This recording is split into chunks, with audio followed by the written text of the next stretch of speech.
Sa mga sandaling ito, tumawag tayo sa ating butihing Ama upang magpasalamat sa kanyang walang hanggang awa at pagmamahal para sa atin. Kaya manalangin tayo sa ngalan ng Ama at ng Anak at ng Espiritu Santo. Amen. Ama namin, lumalapit kami sa iyo ngayon nang may pusong puno ng pasasalamat. Nagpapasalamat kami sa maraming biyayang ipinagkaloob mo sa amin, sa aming pamilya, mga mahal sa buhay, at sa aming kapwa. Hindi nagmamaliw ang iyong pagmamahal para sa aming iyong nilikha.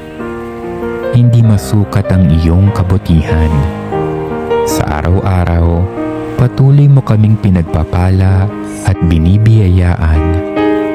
Kaya naman nag-uumapaw ang aming pasasalamat at pagtanaw ng utang na loob sa iyong patuloy na paggabay at pangangalaga sa amin sa bawat sandali ng aming buhay.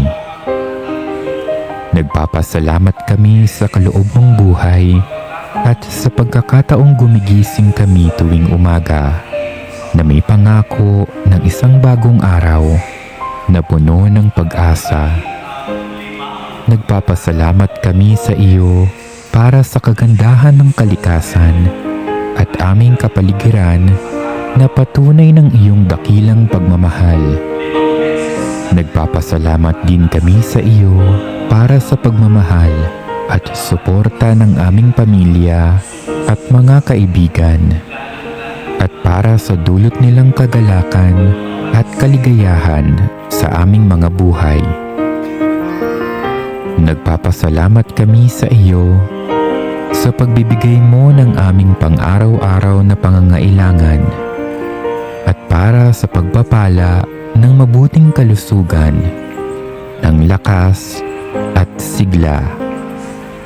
Aming Ama, nagpapasalamat kami sa kaloob mong pananampalataya na nagbibigay kahulugan at saysay sa aming buhay.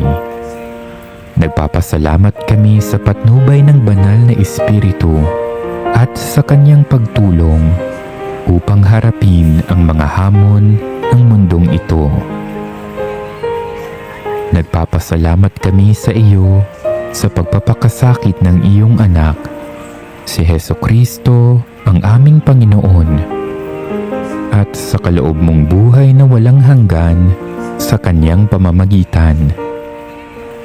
Nagpapasalamat kami sa halimbawa ni Maria ng mga santo at mga banal na aming